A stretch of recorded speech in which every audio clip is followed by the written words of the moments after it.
आवाज हमारी सुनाई दे रही है तुम लोग को? Hello yes sir. Anuradha? Yes Shekhar, आवाज जा रही है? हाँ सर। ओके सर आ रही है। ओके ओके, तो हम लोग जहां से पिछली दफा खत्म किया था फिर से दोबारा शुरू करते हैं। और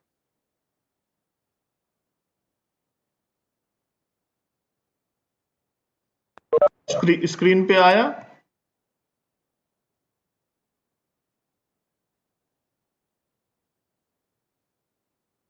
आया, दिखाई दे रहा तुम लोग को? Yes sir. ओके, सर तो हम लोग डिस्कस कर रहे थे डिफेंस मैकेनिज्म इन प्लांट। तो इससे रिलेटेड हम लोगों ने क्या क्या किया था कि डिफेंस जो है वो एक्चुअली वो डिफेंस रेसिस्टेंस प्रोवाइड करता है प्लांट में। तो ये रेसिस्टेंस जो है वो दो तरह से प्रोवाइड होता है। तो एक होता है प्रोटेक्शन, एक होता है डिफेंस। तो प्रोटेक्शन जैसा मैंने कहा कि प्रोटेक्शन जो होता है वो दो तरह का होता है protection. It is already present structure और प्रेजेंट मैकेनिज्म होता है जो पैथोजन के इस्टेब्लिश होने से पहले प्लांट के अंदर मौजूद होता है, which is present before the infection. तो ये दो तरह का है, physical and biochemical. Physical protection में वैक्स लेयर होता है, क्यूटिकल लेयर होता है, थिकनेस क्यूटिकुलर थिकनेस होता है, हेयर्स होते हैं, shape and activity of stomata. These are the physical structure which provides the physical barrier or protection to the plant against the pathogen. The same way biochemical protection is there. Biochemical protection भी होता है जो already pre existing होता है, यानी कि infection होने से पहले पौधे के अंदर मौजूद होता है। जैसे फिनोलिक कंपाउंड्स होता है, टर्पेनोइड्स होता है, स्टेरॉइड्स होता है। These are the certain compounds which is present before the infection। तो ये हो गया प्रोटेक्शन। डिफेंस जो होता है वो आफ्टर इन्फेक्शन कुछ प्लांट के अंदर ट्रिगर्स होते हैं, कुछ चीजें बनती हैं बाद में, जिसे हम लोग डिफेंस मैकेनिज्म कहते हैं। तो आफ्टर इन्फेक्शन जो है वो प्लांट दो तरह से रिएक्ट करता है, एक फौरन रिएक्ट करता है और एक कुछ देर से करता है। जो फौरन रिएक्ट करता है वो रैपिड होता है, जिसको हम लोग कहते हैं रैपिड डिफेंस रिस्पॉन्स, और जो देर से करता है डिलेड डिफेंस रिस्पॉन्स। तो रैपिड डिफेंस रिस्पॉन्स में प्लांट कुछ चीजें करता है after the infection of the pathogen, जैसे कॉर्क लेयर बनता है, एब्सेशन लेयर बनता है, gum and papillae, tylosis. These are the rapid defence response के अगेंस्ट में बनता है। डिलेड डिफेंस रिस्पॉन्स में क्या होता है, हाइपर सेंसिटिविटी होती है, फाइटोलैक्सिन्स बनता है, सिस्टेमिक एक्वायर्ड रेसिस्टेंस होता है, एंटी माइक्रोबियल एंजाइम्स बनते हैं। These are the delayed defence response. अगर हम लोग पूरा डिटेल में जाएं रैपिड डिफेंस रिस्पॉन्स के बारे में, या पहले डिफेंस को समझना है कि डिफेंस किस तरह से ट्रिगर होता है एक्चुअली प्लांट में। तो हम लोग को जैसा पता है कि प्रोडक्ट एवारुलेंट जीन होता है, उसका जो प्रोडक्ट होता है वो इलिसिटर्स होता है। इसी तरह से क्रॉसपॉन्डेंस जीन जो होता है, corresponding gene of the avirulent gene in the plant, वो होता है रेसिस्टेंट जीन, आर जीन, जिसका प्रोडक्ट होता है रिसेप्टर प्रोटीन। तो ये रिसेप्टर प्रोटीन इलिसिटर को रिकॉग्नाइज करता है और दोनों मिल करके रिसेप्टर इलिसिटर कॉम्प्लेक्स बनाता है। जब ये रिसेप्टर इलिसिटर कॉम्प्लेक्स बन जाता है तो ये एक रिएक्शन को ट्रिगर करता है, जिसको हम लोग कहते हैं सिग्नल ट्रांसडक्शन। तो ये सिग्नल ट्रांसडक्शन जो है वो दो तरह से फिर लीड करता है। सिग्नल ट्रांसडक्शन लीड्स दो तरह के रिएक्शन को भी शुरू करता है।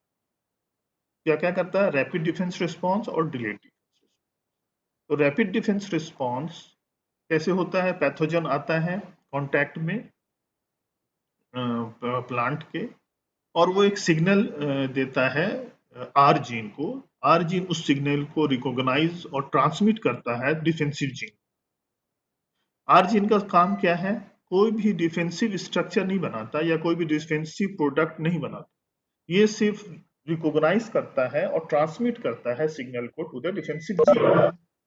और ये डिफेंसिव जीन फिर प्रोड्यूस करता है डिफरेंट डिफरेंट, जैसे ये डिफेंसिव जीन स्टॉप कर देता है परमिएबिलिटी को, मेम्ब्रेन परमिएबिलिटी को, फोर्टिफिकेशन ऑफ सेल वॉल करता है, मतलब उसको थोड़ा मोटा कर देता है, हाइपर सेंसिटिव रिस्पॉन्स करता है, और production of phytoalexins around the dead cell.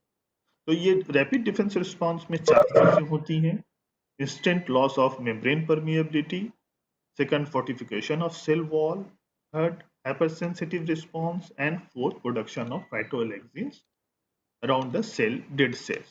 जो डेड सेल्स होते हैं उसके चारों तरफ फाइटोलैक्सिन्स का प्रोडक्शन होता है। अब आ जाइए फर्स्ट पॉइंट को में, जो instant loss of membrane permeability. तो इसमें क्या होती है, इसमें 2 चीजें होती हैं, ion fluxes and oxidative burst. तो आयन फ्लक्सेस में क्या होता है कि influxes of calcium ion and hydrogen ion and effluxes of potassium and chlorine ion, very very important for the metabolism. And oxidative burst, oxidative burst में क्या होता है, generation of ROS, reactive oxygen species. तो oxidative burst में जो ROS है, reactive oxygen species का बनना शुरू होता है। ये रिएक्टिव ऑक्सीजन स्पीसीज क्या है, सिंगलेट ऑक्सीजन है, मतलब कि single oxygen, super oxidase, super oxides जो होते हैं O2 minus minus, hydrogen peroxide H2O2 and hydroxyl free radicals. These are the ROS, reactive oxygen species. ये 4 चीज जो है ये आमतौर पे रिएक्टिव ऑक्सीजन स्पीसीज कहलाती है। तो इसका बनना शुरू होता है। इसका फंक्शन क्या है, ये जीन एक्सप्रेशन ये करता है। ये माइक्रो ऑर्गेनिज्म को at the site of infection kill करता है, at the same time it also kills the plant cell, और ये ट्रिगर करता है हाइपर सेंसिटिव रिस्पॉन्स। यानी इसका काम 3 काम है। एक तो जीन एक्सप्रेशन करता है, जो भी जीन है उसको एक्सप्रेस करेगा जो प्रोडक्शन के लिए या दूसरे काम के लिए।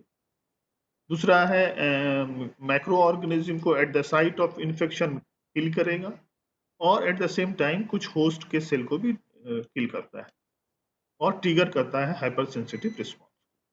तो these are the certain function of reactive oxygen species. Instant loss of membrane permeability में 2 चीजें होती हैं, ion fluxes and oxidative burst. फिर आ जाइए फोर्टिफिकेशन ऑफ सेल वॉल में। फोर्टिफिकेशन ऑफ सेल वॉल में क्या होता है कि सेल जहां पे एपिसोरियम बनता है पैथोजन के द्वारा, वो उसके नीचे एक पैपिली बनाता है। इसी तरह से लिग्निट्यूब्यूल्स भी बनाते हैं। तो इस ये 2 स्ट्रक्चर जो है फोर्टिफिकेशन ऑफ सेल वॉल में बनता है। तो इससे क्या होता है कि जो पैथोजन है उसको पेनिट्रेट करना मुश्किल होता है होस्ट के, उसके लिए बैरियर का काम करता है। क्या करता है, बैरियर का काम। पैपिली एंड लिग्नोट्यूब्यूल्स, ये 2 चीज बनता है। तो पैपिली कहाँ बनता है, बीनीथ द एपिसोरियम, और लिग्नोट्यूब्यूल्स भी उसके बाद बनता है। ठीक है, ये फोर्टिफिकेशन ऑफ सेलुलर हो गया। हाइपर सेंसिटिव रिस्पॉन्स में आप लोगों को पता है कि हाइपर सेंसिटिव रिस्पॉन्स किसे कहते हैं, just sudden death of the host cell. अगर फॉरेन होस्ट सेल डेथ कर जाए जो पैथोजन इन्वेडिंग पैथोजन के चारों तरफ, तो उसको हाइपर सेंसिटिव रिस्पॉन्स के द्वारा ही होता है। ठीक है, हाईएस्ट डिग्री ऑफ रेसिस्टेंस है ये।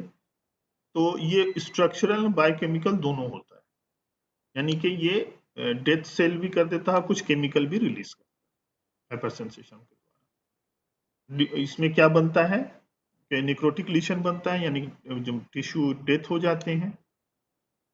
ठीक है, और जो लिविंग सेल से जो होस्ट है और जो पैथोजन है, पैथोजन तक जो न्यूट्रिशन है वो नहीं पहुंच पाता है, और पैथोजन डाई करने लगता है ड्यू टू स्टार्वेशन। तो ये हाइपर सेंसिटिव रिस्पॉन्स का ये काम है कि न्यूट्रिशन प्रोवाइड नहीं हो पाता है, इसकी वजह से पैथोजन को, और पैथोजन डेथ हो जाता है। तो अब ये इस तरह से बनता है। और जो हाइपर सेंसेशन में क्या होता है कि जो डेड सेल है उसके दोनों चारों तरफ जो सेल्स होते हैं वो हाइपर सेंसिटिव सेल्स होते हैं, जिसके अंदर फॉर्मेशन जो है सिंथेसिस, फाइटोलैक्सिन्स का सिंथेसिस शुरू हो जाता है, और कुछ सिग्नल मॉलिक्यूल शुरू हो जाते हैं जैसे सैलिसिलिक एसिड। तो इन दोनों का बनना शुरू हो जाता है। यानी हाइपरसेंसिटिव रिस्पॉन्स में क्या क्या होता है कि डेथ हो जाता है सेल का। डेथ सेल होने से क्या होता है, जो होस्ट होता है उसको न्यूट्रिशन नहीं मिल पाता है और होस्ट डेथ कर जाता है ड्यू टू द स्टारवेशन, यानी भूख के कारण, उसके न्यूट्रिशन की कमी के कारण स्टार्व करने लगता है और डेथ कर। दूसरा क्या होता है कि जो डेथ सेल है उसके चारों तरफ जो हाइपर सेंसिटिव सेल्स हैं वो फाइटोएलेक्सिन्स का सिंथेसिस करना शुरू कर देते हैं और कुछ सिग्नल मॉलिक्यूल का बनाना शुरू कर, जैसे सैलिसिलिक एसिड। ये सैलिसिलिक एसिड का क्या काम है, ये फर्दर जो आगे चलकर जो डिलेड डिफेंस रिस्पॉन्स है, सिस्टेमिक एक्वायर्ड रेसिस्टेंस, उसके लिए ये सिग्नल मॉलिक्यूल्स हैं। यानी कि वो सिग्नल मॉलिक्यूल जो है जब सैलिसिलिक एसिड बनना शुरू होगा तो प्लांट के अंदर डिलेड डिफेंस रिस्पॉन्स शुरू होगा और सिस्टेमिक एक्वायर्ड रेसिस्टेंस प्लांट के अंदर आ जाएगा। क्लियर है? समझ में आ रही है बात? Hello Abhishek. Yes sir. Okay, तो फैटोलेक्सिन्स हम लोगों ने पिछले क्लास में कुछ चर्चा भी किया था, यहाँ पे भी थोड़ा सा देख लें। तो फैटोलेक्सिन्स क्या है? Actually, it is a low molecular weight antimicrobial compounds which are synthesized by and accumulated in the plants after the microbial infection. इसको याद रखना है कि phytoalexins are the low molecular weight antimicrobial compounds which are synthesized by the plant and accumulate in the plant cell. ये accumulate in the plant cells, दो plant cell के बीच में नहीं होता है, ये चीज समझना है। तो फाइटोअलेक्सिन्स जो होते हैं लो मॉलिक्यूलर वेट होते हैं और प्लांट सेल के अंदर ये स्टोर होते हैं, ठीक है।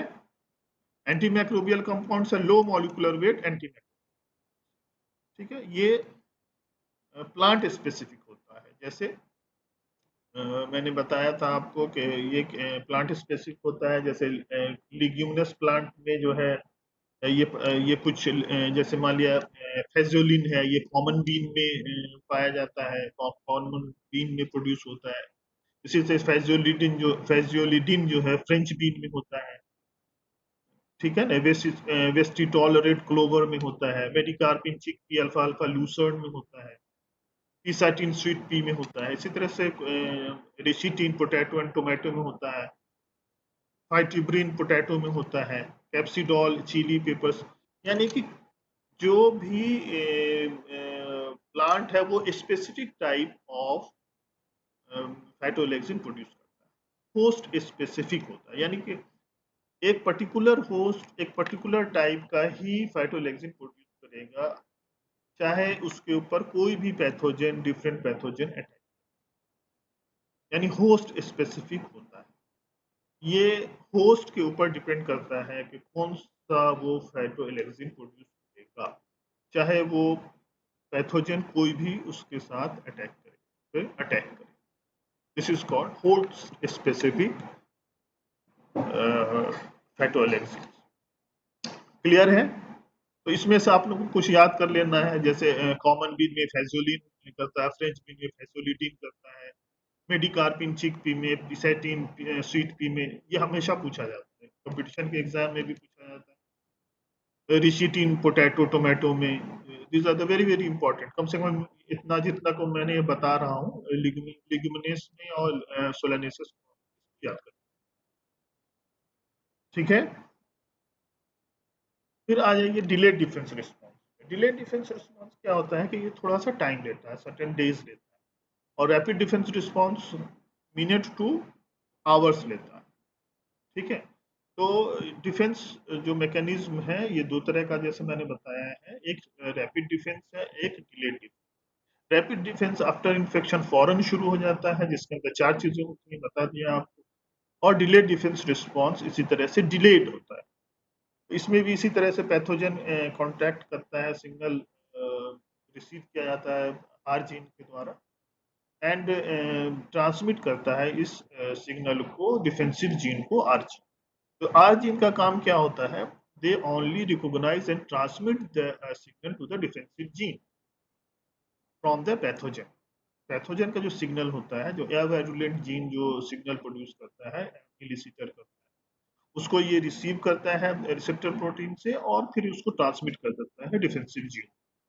फिर डिफेंसिव जीन जो है एज पर द सिग्नल वो अपना डिफेंसिव मैकेनिज्म शुरू करता है।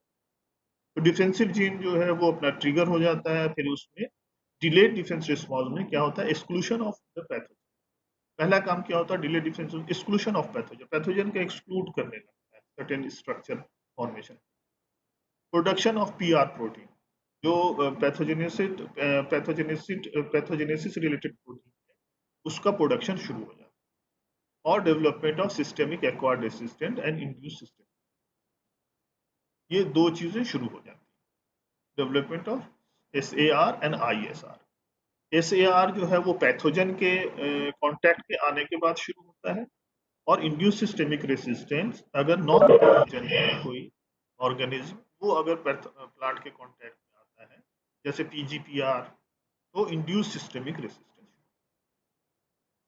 सिस्टेमिक एक्वायर्ड रेसिस्टेंस के लिए जो सिग्नल मॉलिक्यूल है वो सैलिसिलिक एसिड, और इंड्यूस सिस्टेमिक रेसिस्टेंस के लिए जो सिग्नल मॉलिक्यूल है वो जैस्मोनिक एसिड एंड इथिलीन। तो ये इतना सा फर्क याद रखना है कि सैलिसिलिक एसिड जो है वो सिग्नल मॉलिक्यूल है इसके लिए, सिस्टेमिक एक्वायर्ड रेसिस्टेंस के लिए। और सिस्टेमिक एक्वायर्ड रेसिस्टेंस प्लांट के अंदर कब प्रोड्यूस होता है, जब प्लांट पैथोजन के कांटेक्ट में आता है। इसी तरह से इंड्यूस सिस्टेमिक रेसिस्टेंस जब प्रोड्यूस होता है प्लांट में, जब प्लांट किसी नॉन पैथोजेनिक ऑर्गेनिज्म के कांटेक्ट में आता है, जैसे PGPR and other biological control agent. और इसके लिए सिग्नल मॉलिक्यूल्स है इथिलीन एंड जैस्मोनिक एसिड। ठीक है, तो अब आगे बढ़ जाइए। तो इसमें फर्स्ट क्या होता है कि exclusion of pathogen by induce structural defence, जैसा मैंने बताया, एक्सक्लूशन ऑफ पैथोजन होता है फर्स्ट में डिलेड डिफेंस रिस्पॉन्स। तो इसके लिए क्या होता है कि स्ट्रक्चरल डिफेंस प्लांट करता है, जिसके तहत जो है वो क्या बनाता है, एब्सेशन लेयर बनाता है और कॉर्क लेयर। तो ये याद रखना, जो एक्सक्लूशन ऑफ पैथोजन यानी कि जो लिविंग ऑर्गेनिज्म, लिविंग पोर्शन है जो पैथोजन को एक्सक्लूड करता है by the formation of abscission layer and cork layer. ठीक है, इससे क्या होता है, इसका क्या प्रोवाइड करता है, ये inhibiting further spread of the pathogen, ये स्प्रेड को रोक देता है। और टॉक्सिक मेटाबोलाइट्स जो पैथोजन प्रोड्यूस करता है उसको भी ये रोक देता है। और जो न्यूट्रिशन फ्लो है वो हेल्दी प्लांट से पैथोजन की तरफ वो भी स्टॉप हो जाता है। तो ये तीन काम बेसिकली आपको जो भी स्ट्रक्चरल डिफेंस में होता है, डिफेंस जो भी लेयर बनाते हैं, एब्सेशन लेयर या कॉर्क लेयर, इससे बनने से ये तीन चीजें होती हैं। अब आ जाइए नेक्स्ट में क्या होता है।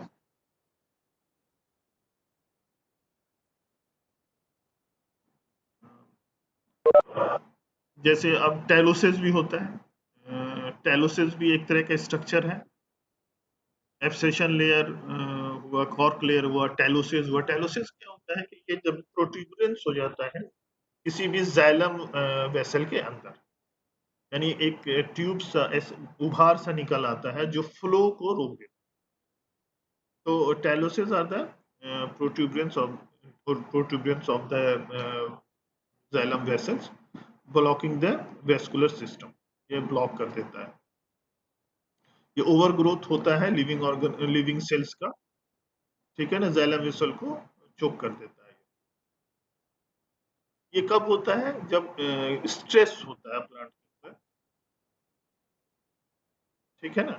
तो ये जब स्ट्रेस प्लांट में होता है तो ये टेलोसिस प्रोड्यूस हो जाता है। टेलोसिस का इस तरह से स्ट्रक्चर है, ये this is also structural defence mechanism या एक्सक्लूशन के तहत आता है। ये भी पैथोजन को एक्सक्लूड करने के लिए जो भी जाइलम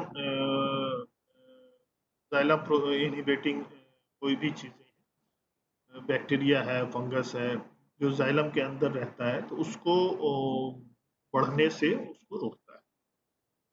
तो this is also the exclusion of pathogen through the structural defence, tylosis हो जाता है।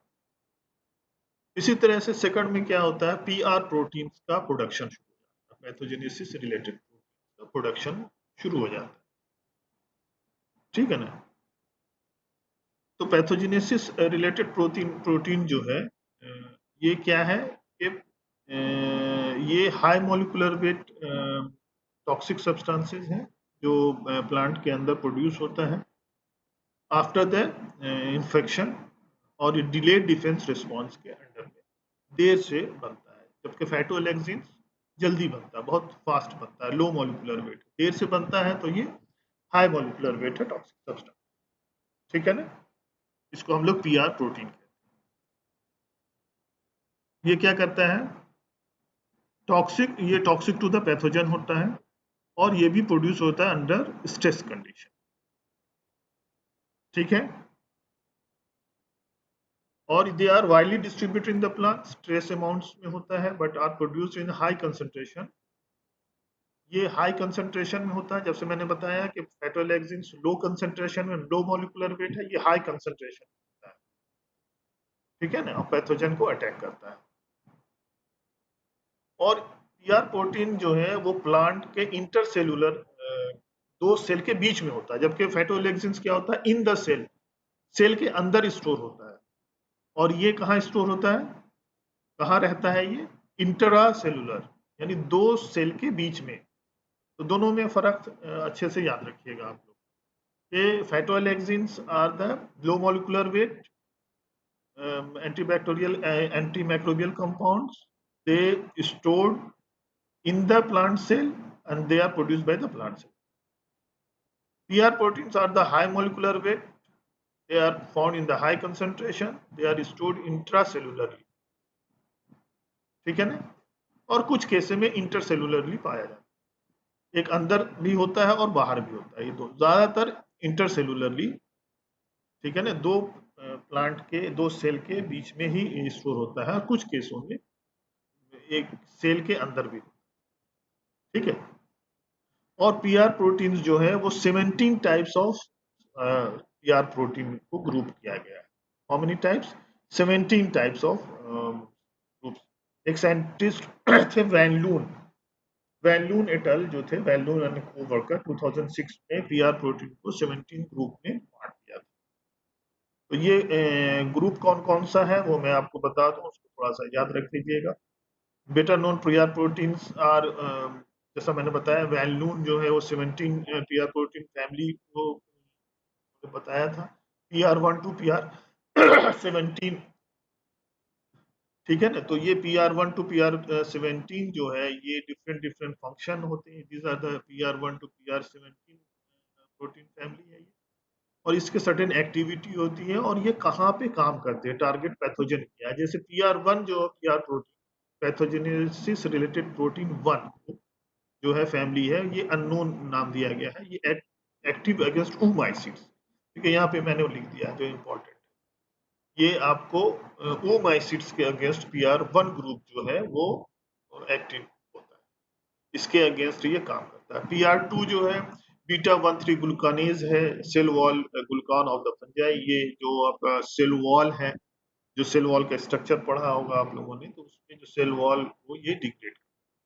इसी तरह PR3 एंड PR4 इंडोस काइटिनेज है, तो आपको पता है कि सेल वॉल जो है वो काइटिन का बना होता है फंजाई का, तो इसको ये डिग्रेड करता है फंजाई के सेल वॉल को। तो PR प्रोटीन कहाँ बनता है, प्लांट के अंदर बनता है, इंटर एंड इंट्रासेलुलर होता है, हाई मॉलिक्यूलर वेट होता है, हाई कंसंट्रेशन होता है और टॉक्सिक होता है फॉर द पैथोजन।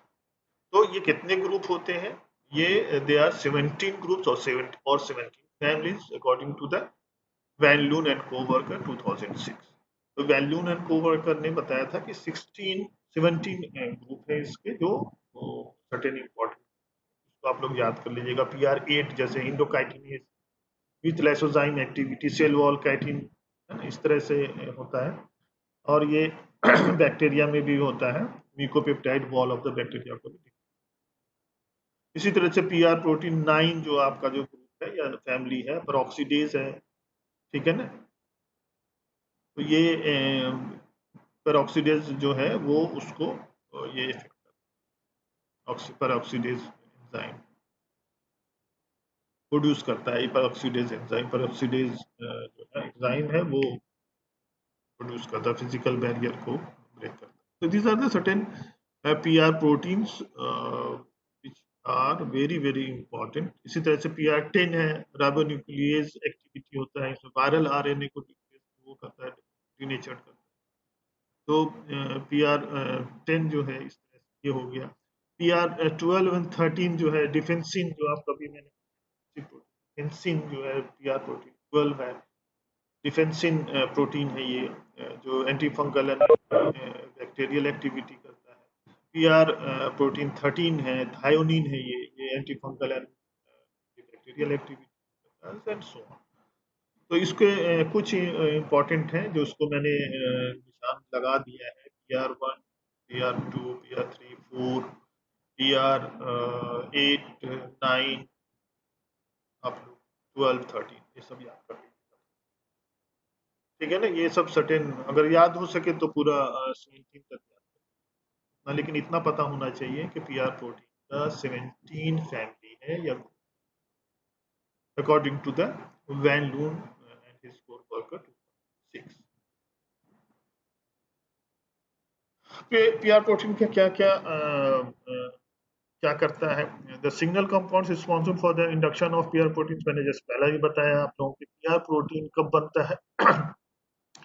जब इसे कोई सिग्नल कंपाउंड, तो सिग्नल कंपाउंड्स जो है हाइपर सेंसेशन जहाँ पे होता है, हाइपर सेंसिटिव रिएक्शन होता है, तो जो adjacent to the dead cell hypersensitive cell जो होता है वो कुछ कंपाउंड्स बनाते हैं, phytoalexins and signal.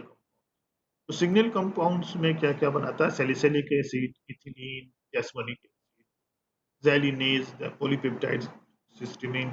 These are the certain signaling compounds which are synthesized by the hypersensitive cells, and these compounds are the signaling compounds responsible for the production of PR protein. समझ में आ रही है बात? जब जब salicylic acid produce होता है और सैलिसिलिक एसिड का कंसंट्रेशन प्लांट में बढ़ता है, तो प्लांट के अंदर सिस्टेमिक एक्वायर्ड रेसिस्टेंस पैदा, और जब इथिलीन एंड जैस्मोनिक एसिड बनता है, इथिलीन एंड जैस्मोनिक, तो ये इंड्यूस सिस्टेमिक रेसिस्टेंट प्लांट के अंदर चीज होता है। तो यानी दो तरह से जो है सिस्टेमिक रेसिस्टेंस दो तरह से होता है। व्हेन एक्वायर्ड रेसिस्टेंस जो होता है प्लांट के अंदर, जब प्लांट दो कंडीशन है, जब प्लांट पैथोजन से के साथ एक्सपोज होता है, प्लांट नॉन पैथोजन के साथ एक्सपोज होता है। फर्स्ट कंडीशन में क्या होता है? प्लांट जो है ये एक्सपोज होता है पैथोजन के साथ, और प्लांट जो है अपैथोजन मतलब नॉन पैथोजेनिक माइक्रोबियल ऑर्गेनिज्म के साथ ये इंटरेक्ट होता है या एक्सपोज होता है। तो जब प्लांट पैथोजन के साथ एक्सपोज होता है तो सिग्नलिंग कंपाउंड्स क्या बनाता है? सैलिसिलेट या सैलिसिलिक एसिड। ठीक है, तो ये सैलिसिलिक एसिड क्या बनाता है? या देखिए यहाँ पे क्या, एबायोटिक और बायोटिक इलिसिटर्स है ना। तो एबायोटिक और बायोटिक इलिसिटर्स दोनों के केस में ये सैलिसिलिक एसिड सिग्नलिंग कंपाउंड्स बनता है और PR प्रोटीन बनना शुरू। तो इस तरह के जो सिस्टम होता है जिसमें सैलिसिलिक एसिड या salicylate as a signalling compounds बनता है पैथोजन के इंटरेक्शन के बाद, तो वैसे प्लांट में जो इंड्यूस्ड रेसिस्टेंस होता है उसे हम लोग सिस्टेमिक एक्वायर्ड रेसिस्टेंस। तो जब पैथोजन प्लांट के साथ इंटरेक्ट होता है और सैलिसिलिक एसिड जो है वो सिग्नलिंग कंपाउंड होता है for the production of PR protein, तो वैसे इंड्यूस्ड रेसिस्टेंस को हम लोग सिस्टेमिक एक्वायर्ड। इसी तरह से जब प्लांट बायोटिक इलिसिटर्स होता है या कहिए आप अपैथोजेनिक या नॉन पैथोजेनिक ऑर्गेनिज्म के साथ इंटरेक्ट होता है, और जैस्मोनिक एसिड एंड इथिलीन या jasmonate and ethylene signaling compound produce होता है, और वो जैस्मनिक एसिड एंड इथिलीन जो इंड्यूस्ड रेसिस्टेंस करते हैं, उस इंड्यूस्ड रेसिस्टेंस को हम लोग कहते हैं इंड्यूस्ड सिस्टेमिक रेसिस्टेंस। क्लियर है? दोनों में फर्क समझ में आ रहा है? बताओ।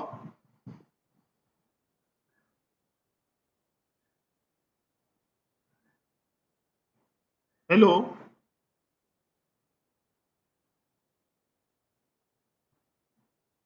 आवाज जा रही है तुम लोगों तक? सर आ रही है। यस समझ यस में सर आई? प्लीज। समझ में आया दोनों में फर्क क्या है? Yes sir. यस सर हाँ, यस तो ये सर। बहुत प्लीज। इंपॉर्टेंट है कि एग्जाम में आता भी है कि सिस्टमिक एक्वायर्ड रेसिस्टेंस क्या है, induce systemic and what is the difference between systemic acquired resistance SAR and ISR. तो आप लोगों को अच्छे से समझ में आ गया?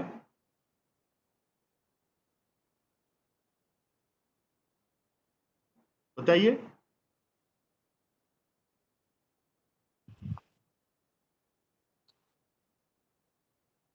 आगे बढ़ू?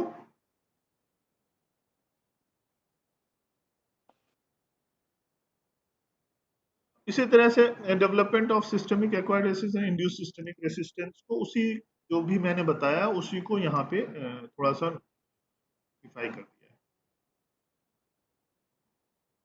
क्या है systemic acquired resistance? Is the increase resistance of the plant to wide range of the pathogen following infection by one. एक पैथोजन के इन्फेक्शन के बाद सिस्टमिक एक्वायर्ड रेसिस्टेंस, जैसा हमने बताया। Systemic acquired resistance is the result of elevated level of salicylic acid and expressed of PR protein। जाहिर सी बात है कि सिस्टमिक एक्वायर्ड रेसिस्टेंस क्या होता है कि सैलिसिलिक एसिड की जब मात्रा, जब उसकी क्वांटिटी जब बढ़ जाती है प्लांट में सिग्नलिंग कंपाउंड्स की, तब ये पीआर प्रोटीन एक्सप्रेस, तो वो जो पीआर प्रोटीन एक्सप्रेस होता है तो वो एक इंड्यूस रेसिस्टेंस प्लांट में प्रोड्यूस करता है, जिसको हम इसमें क्या होता है, accumulation of salicylic acid is required for the development of the salicylic systemic acquired resistance. और ये क्या होता है, it may be transported from infected leaves through the, ये इन्फेक्टेड लीव्स या इन्फेक्टेड पार्ट से फ्लोएम के द्वारा ये ट्रांसमिट होता है। जो सैलिसिलिक एसिड का एक्युमुलेशन है वो different part of the plant. और सैलिसिलिक एसिड कहाँ से बनता है? सैलिसिलिक एसिड जो है सिनेमिक एसिड से बनता है। कौन सा पाथवे? तो फिनाइल प्रोपिनॉइड पाथवे। तो इसको याद रख सकते हैं, अगर याद रख सकते हैं तो अच्छी बात है कि पहले ये सिनोमिक एसिड बनता है, उसके बाद ये सैलिसिलिक एसिड बनता है। एक पाथवे है जिसका नाम है फिनाइल प्रोपिनॉइड पाथवे। ठीक है? हाइपर सेंसिटिव रिएक्शन के जहां पे होता है वहां पे ये नहीं बनता। इसी तरह से जैसे मैंने बताया कि non pathogenic root colonizing plant growth promoting rhizobacteria जो है जब इंड्यूस करता है, जब वो प्लांट के अंदर इंटरेक्ट करता है तो वो इंड्यूस करता है सिस्टेमिक रेसिस्टेंस, जिसको हम लोग इंड्यूस्ड सिस्टेमिक रेसिस्टेंस कहते हैं, आईएसआर। ठीक है ना? इसके लिए सिग्नलिंग कंपाउंड्स क्या होता है? इंड्यूस सिस्टमिक रेसिस्टेंस के लिए जो सिग्नलिंग कंपाउंड है वो जैस्मिनिक एसिड है एंड इथिलीन है।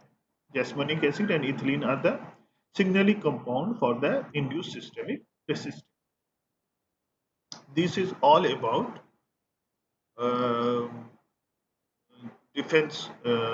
defensive mechanism of the plant. यानी आप ये कह लीजिए जो रेसिस्टेंस इन प्लांट है वो आप लोगों को पूरा मैंने बता दिया।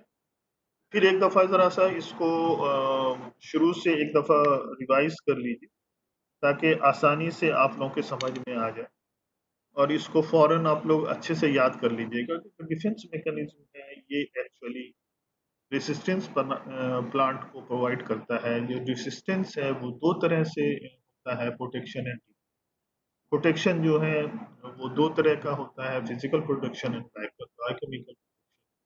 तो जो प्लांट के अंदर ऑलरेडी पहले से ही जो स्ट्रक्चरल या जो बायोकेमिकल मौजूद होता है उसके द्वारा फिजिकली ये प्रोटेक्ट करता है और बायोकेमिकली।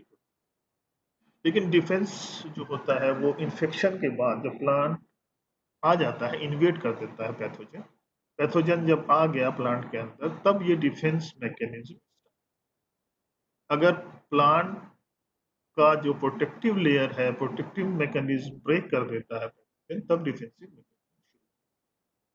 तो डिफेंसिव मैकेनिज्म में दो तरह का डिफेंसिव मैकेनिज्म है, rapid defence response and delayed defence.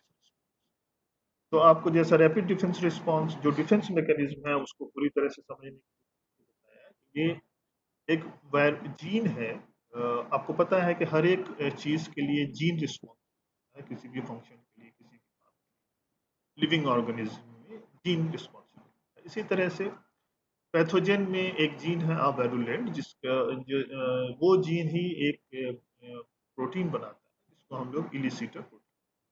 ये इलिसिटर प्रोटीन का क्रॉसपॉन्डिंग प्रोटीन या इसका एक क्रॉसपॉन्डिंग जीन एवारुलेंट जीन का रेसिस्टेंट जीन होता है प्लांट में, जो रिसेप्टर प्रोटीन। तो ये इलिसिटर और रिसेप्टर प्रोटीन आपस में मिलकर के रिसेप्टर इलिसिटर कॉम्प्लेक्स बनाता है, जो एक ट्रिगर करता है सिग्नल, एक रिएक्शन को, जिससे हम लोग कहते हैं सिग्नल ट्रांसडक्शन। ये signal transduction pathway leads two types of reaction, rapid defence response and delayed. Rapid defence response में चार चीजें होती हैं: instant loss of membrane permeability, fortification of cell wall, hypersensitive response, and production of phytoalexins along the dead cell. Instant loss of membrane permeability में ion fluxes होता है and oxidative loss. Ion fluxes में influxes of calcium ion and proton होता है and effluxes of potassium chloride. Oxidative bus में generation of reactive oxygen species होता है. Reactive oxygen species जो है वो सिंगलेट ऑक्सीजन है, सुपर ऑक्साइड्स है, हाइड्रोजन पेरोक्साइड है, OH free radical hydroxyl group. तो ये इनके फंक्शन क्या है? ये ट्रिगर करता है जीन एक्सप्रेशन को, मैक्रो ऑर्गेनिज्म को किल करता है, और पैथोजन साइट पे ही ये होता है जहाँ पे इन्फेक्शन साइट पे ही किल करता है मैक्रो ऑर्गेनिज्म को, और as well as it also kills the host cell and also ROS trigger the hypersensitivity. So this is the function of the ROS या reactive oxygen species का ये काम। इसी तरह से फोर्टिफिकेशन ऑफ सेल वॉल में क्या होता है? पेपली का फॉर्मेशन होता है beneath the epithelium and lignin, जिससे पेनिट्रेशन में मुश्किल होता है पैथोजन। हाइपर सेंसिटिव जो रिस्पांस होता है, ये क्या होता है? हाइपर सेंसिटिव रिस्पांस, डेथ हो जाता है प्लांट सेल का, और अराउंड द डेड सेल जो है, जो हाइपर सेंसिटिव सेल है, वो फैटोएलेक्सिन का प्रोडक्शन शुरू कर देता है, हर कुछ सिग्नल कंपाउंड्स का बनाना शुरू करता है, जैसे salicylic acid, jasmonic acid and other. जब पैथोजन इंटरेक्ट होता है तो सैलिसिलिक एसिड ही बनाता है as a signal compound for the PR protein, synthesis of the PR. Phytoalexins क्या है? आपको जैसा मैंने बताया, they are the low molecular weight antimicrobial compound synthesized and accumulated in the plant cell, ठीक है ना, जो मैक्रोबियल इन्फेक्शन को रोकता है, ठीक है।